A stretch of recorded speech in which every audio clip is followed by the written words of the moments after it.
I see he's rolling, so I guess we'll start and we'll just talk about the movie a little bit. Okay. So. That's my mother over there. That's my grandmother Bride. That's me. That's you. That's me. Oh, isn't it heavenly to share every scheme with you, be able to dine with you and dance with you and dream with you? Oh, isn't it heavenly, just heaven on earth to be with you? Oh, isn't it heavenly to struggle and strive with you, to have the delight to be and right to be alive with you? Oh, isn't it heavenly, just heaven on earth to be with you? No use concealing, you've been revealing my future hopes in your eyes.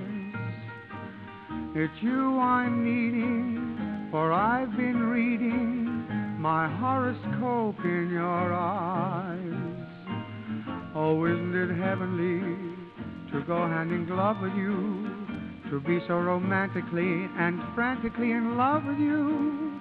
Oh, isn't it heavenly, just heaven on earth to be with you?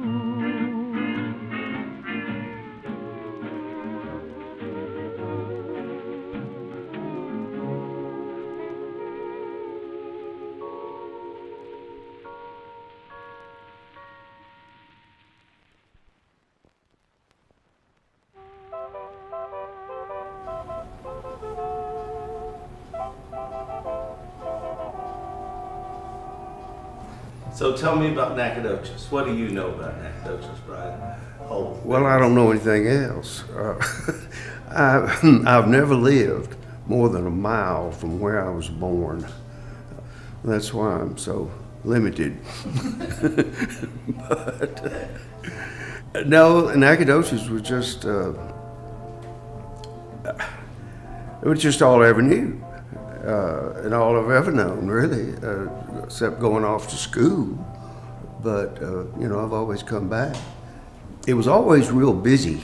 I always thought I can remember, and Campbell can too, there were wagons. Of course, there were lots of, mostly cars, but it was not uncommon at all to see wagons, particularly on a Saturday because farmers would come in. I was reading something last night that where the brick streets went downtown Nacogdoches. Well, they all also went up North Street for a ways.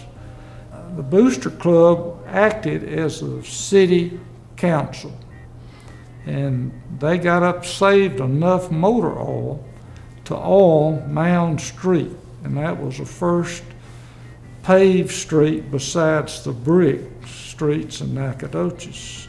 And it wasn't long until North Street was a brick street, and it went up all the way to Mr. Hyder's house.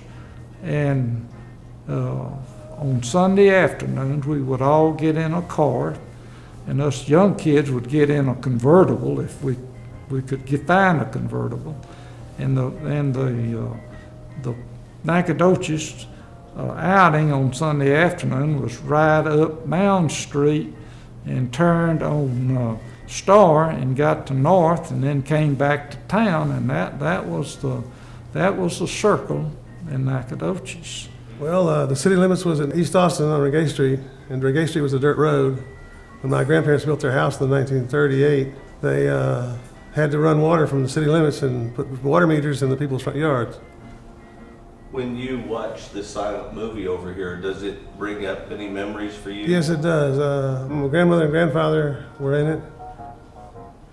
And when my grandfather moved the company to Nacogdoches, he brought with him several families of Hispanic origin from San Antonio, two of whom I remember, Cayetano Garcia and Julius Perales. And I remember every Friday when paychecks were passed out, Mrs. Perales would walk over from the company housing and pick up his check and bring a fresh load of corn tortillas.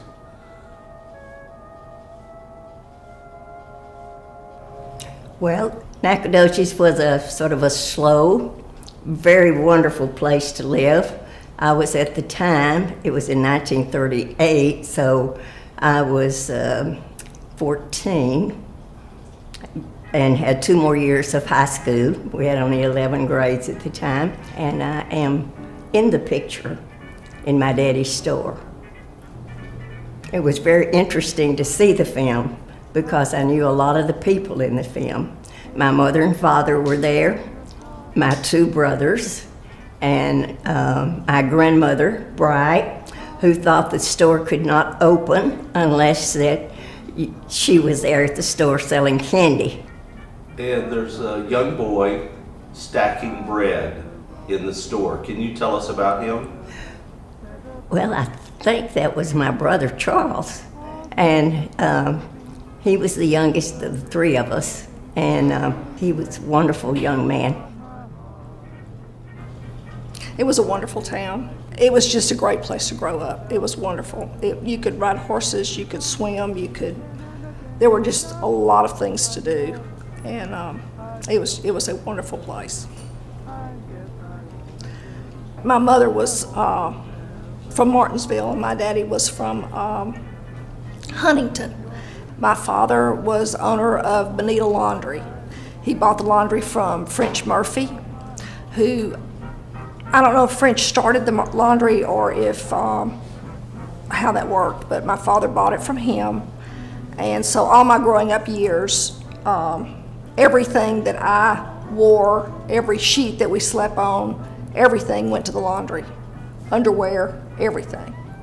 And so I didn't know really anything about a washing machine or anything until I was older and realized that other people didn't send everything to the laundry. But the laundry was located right next to the courthouse on East Main Street.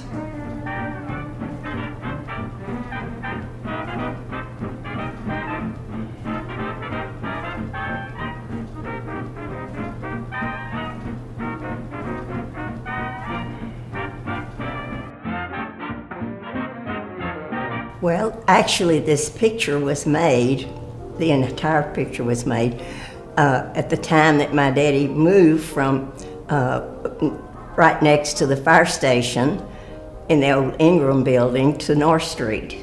And that was a brand new store. And of course, it was still right near the opening of the store because they had someone, I think, demonstrators, they would come in and come from the company. And they'd either demonstrate coffee or they would demonstrate mayonnaise, make mayonnaise in the store. And it was a fun time still for him because they were all in their green shirts that he had bought for the opening of the store. I also was able to recognize Mr. Cox, his wife, was in the store, and later on I saw his filling station and tire store that he had at the time. My dad's store was at the corner of West Main and North Street. My father, I don't know if I told this, but my father was Navarro Bradford Cox, and Dad opened a tire store in 1928. Dad at one time was called the Tire King of East Texas. And we covered 17 or 18 counties, and we had a truck that went out and sold or delivered tires and so forth.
Yes, and that's a grammar school band, isn't it?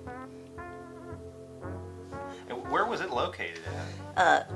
There at Old University. Mm-hmm. This building stood in front of the Old University. Okay, so right there on Mound then. Yeah, Mound Street. Well, now this is going to be the Boy Scouts. And that was Dan Davidson, he was there. See, there's the building. It was a beautiful old building. It was only 2 rooms. Had a great big wide hall and had 2 rooms, one on each side of the hall. And, but this was, yes, a Boy Scout troop that was meeting somewhere around there, I guess.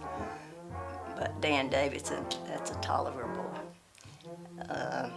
There's Jody Ben Johnson, he's my age, he graduated with me.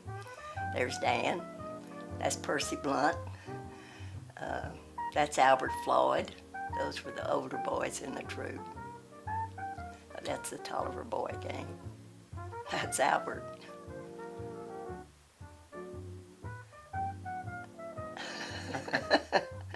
They would be quite surprised at that, wouldn't they? But that was a beautiful building. But it was right in front of the old university, and they said it was dangerous.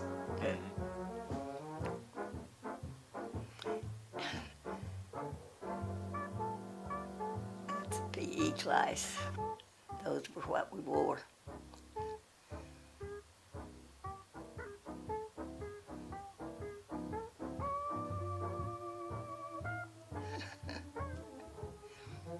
It looks. I'm sure that those that are in it would like to say that they were not in it. That would be before I got to college. That's Miss Barber. Do you, when they were filming this movie, do you remember what time of year it was? Was the fall or summer? I think it was, they moved there in the fall into this new building. He moved from downtown across from the square. That's, I believe that's the Osborne girl. Mm-hmm. Yes, she was drum major. My brother was in college then. No, he wasn't. He was already out. He got out that year. And but that's Mary Osborne. She was an English professor's daughter. Oh, okay. And that's Jack Pennington playing 2 saxophones. Was he a local guy? Yeah, doctor. He was. Oh. Yeah, he was. He was a doctor. That's a Pine Burrs. I was a Pine Burr and Doug was a Sawyer. All college dates. What is that? What is a Pine Burr? Pine Burr. Well, see, we didn't have sororities and fraternities. We had clubs. That's the way teachers' colleges were when they started. But then now Pine Burrs has become the Chi Omega on campus. Oh, okay. And Sawyers, I have to stop and think. But Doug was a Sawyer.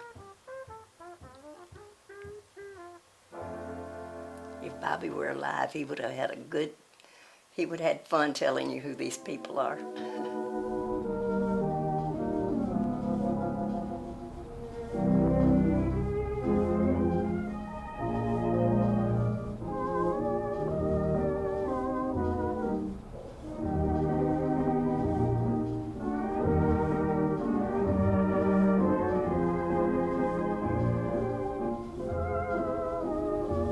So that little boy is your Uncle Harry.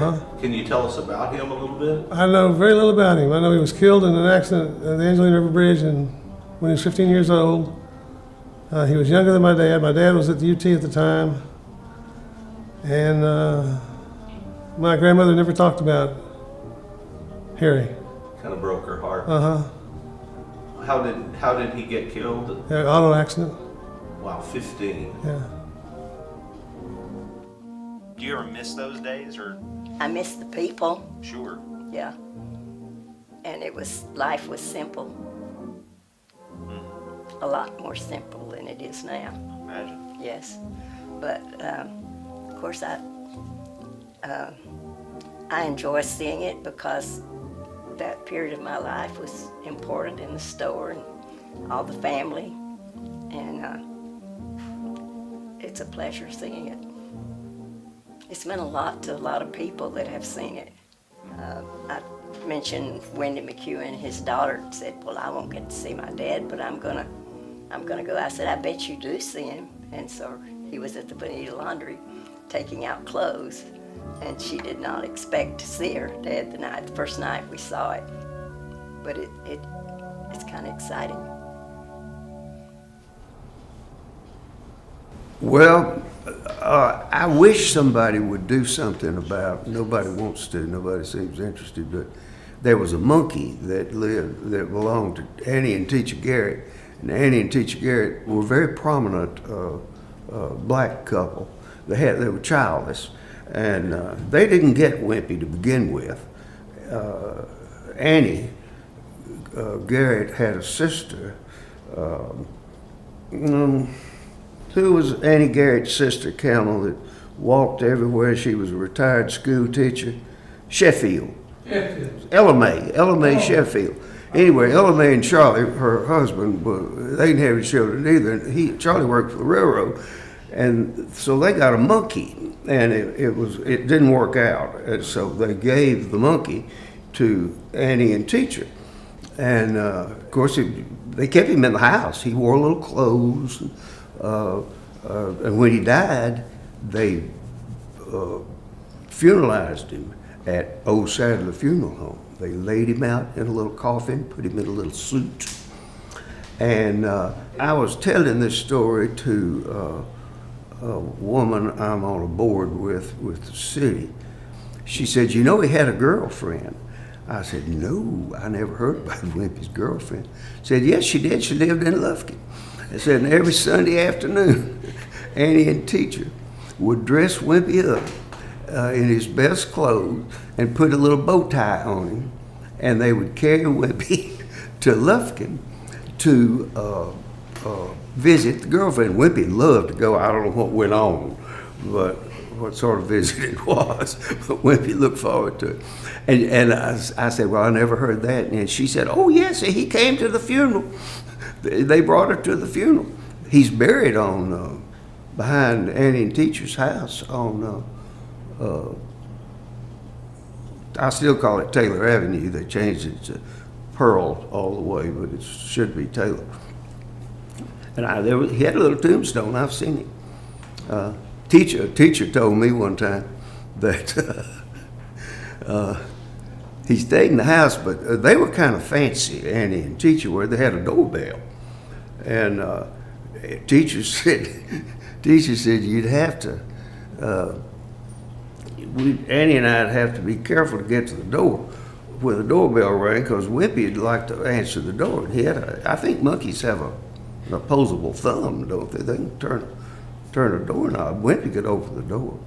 And the teacher said one time, me and Annie were in the back of the house, we heard the doorbell go, we didn't get there in time, and Wimpy had already opened the door. He said, and we looked out, and there wasn't anybody there. And we looked out the door, and this little Girl Scout was running down the road. But he'd ride a tricycle in parades, and he could ride a horse. But he fell off one time. Somebody told me he wouldn't ride anymore. But Wimpy was a famous little boy. Wimpy Garrett. We had a lot of characters back then. I'm talking too much. No, you're fine. Anything else? You want to wrap it up? Oh yeah, you better. You know what's good for you. Before I really get going.